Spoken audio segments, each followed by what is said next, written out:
Hello everyone and welcome back. So last time we have done the recap of chapter, right? Yes or no.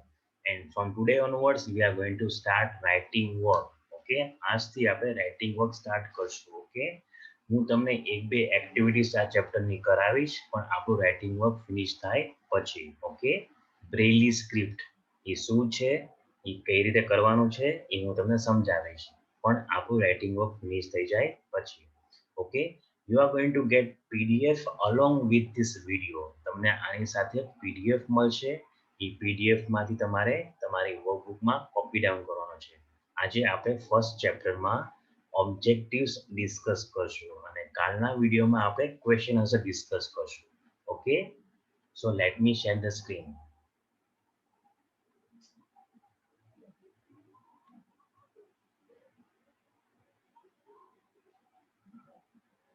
So now you are in fourth standard, એટલે કે તમારે ઘણું બધું લખવાનું આવશે અને ઘણું બધું લર્ન કરવાનું આવશે.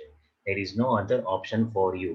ઓકે, સો તમારે એવું એમ નહીં વિચારવાનું કે અમે તો ફોર્થમાં છીએ, અમારે તો નાનું નાનું લખવાનું છે, અમે નહીં લખીએ. નહીં, તમારે કમ્પલસરી લખવું પડશે. You are going to write in your workbook. I am going to check. Okay, હું વિડીયો કોલ કરીને તમને તમારી વર્કબુક ચેક કરીશ. તમને પીડીએફ મળશે એ જ દિવસે તમારા રાઇટિંગ વર્ક સ્ટાર્ટ કરી નાખવાનું. Okay, so let's see what we are going to discuss. Let's go to school everyday workbook part. First one is choose the correct option. When school is at distance from home, what do small children usually use to reach their school? એટલે કે થોડીક દૂર હોય school, right? પોતાના ઘરેથી થોડીક school દૂર હોય તો નાના નાના બાળકો શું યુઝ કરે છે? Bus, auto rickshaw, bicycle, scooter. So answer is auto rickshaw.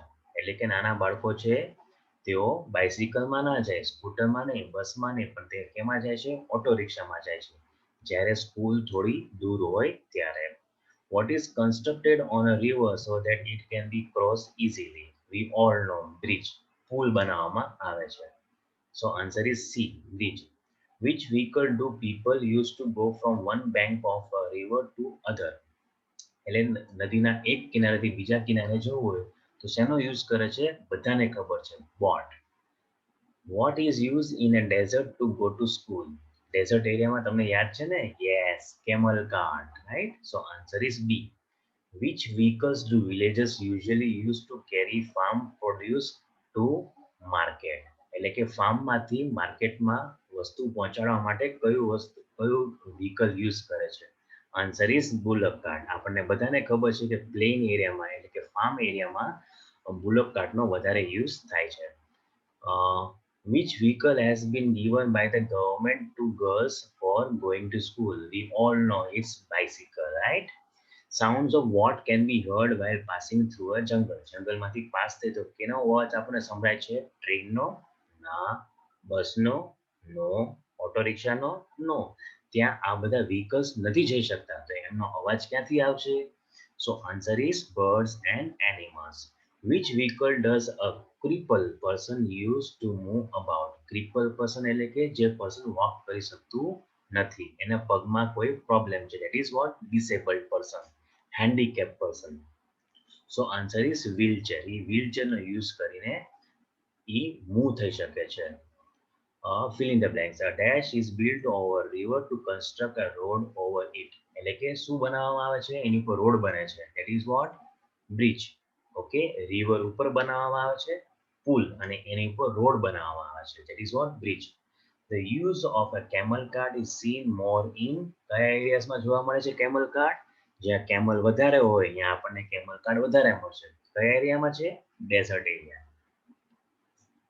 Children staying in dash areas have to cross rocks, roads to reach their schools. Rocky area. તો રોકી પાથ ક્યાં હોય છે? હમણાં જ આપણે ભણી ગયા લાસ્ટ વિડીયોમાં. માઉન્ટેનિયસ એરિયાસ એટલે કે ડુંગરવાળો વિસ્તાર, પહાડી area. When school is at distance, a two-wheeled vehicle is very useful. એટલે કે જ્યારે સ્કૂલ દૂર હોય અને બે વ્હીલ વાળું વ્હીકલ કયું છે? બાઇસિકલ. એ બહુ જ યુઝફુલ છે, આપણને ફિટ પણ રાખે છે અને આપણું ફ્યુલ એટલે કે આપણું પેટ્રોલ ને ડીઝલ પણ સેવ થાય છે. A camel cart has dash wheels, 4 wheels હોય છે. ઓકે, ઊંટ ગાડીને 4 વ્હીલ્સ હોય છે અને બુલક કાર્ટને 2 વ્હીલ્સ હોય છે. A deaf dumb person communicates with the gestures of his or her eyes, fingers of hands. એટલે કે જે ગૂંગો બહેરો છે એ કેવી રીતે વાત કરે છે બીજા સાથે? પોતાના ઈશારાથી, with the help of eyes and fingers. તો મતલબ ફોર એક્ઝામ્પલ હું ગૂંગો છું, બોલી નથી શકતો, તો હું એમ કહીશ મારે પાણી પીવું છે તો બોટલમાં પીવું છે તો મારે સૂઈ જવું છે તો if I want to sleep I will do like this way. If I want to walk I will do like this way. Yes, like this way.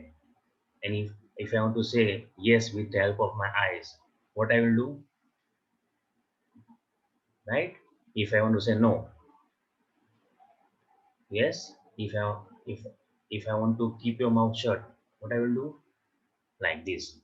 Children crossing a dash may get to hear sounds of animals and birds. આપણે બધાને ખબર છે ફોરેસ્ટમાં જ્યારે pass થાય છે children ત્યારે એમને animals ને બર્ડ્સ ના સાઉન્ડ સંભળાય છે. Now next is true or false.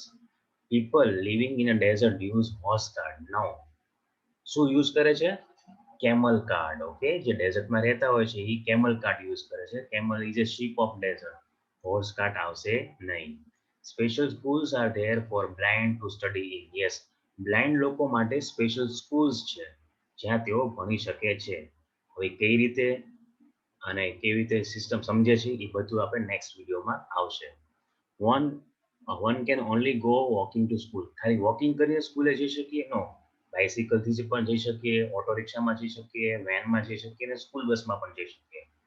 A camel is used to travel in desert. Yes, ડેઝર્ટમાં ટ્રાવેલ કરવું હોય તો આપણે કેમલનો યુઝ કરીએ છીએ. Answer is true. Pillars are built on rivers in order to cross them.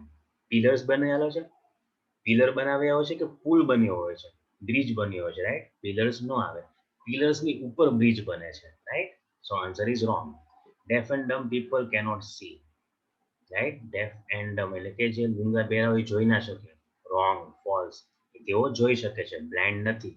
સ્ટીમર્સ are very useful to travel quickly over the sea. એટલે આપણે શિપ્સમાં ટ્રાવેલ કરીએ દરિયા ઉપર તો એ ફટાફટ આપણે ટ્રાવેલ કરી શકીએ છીએ. Yes, answer is true.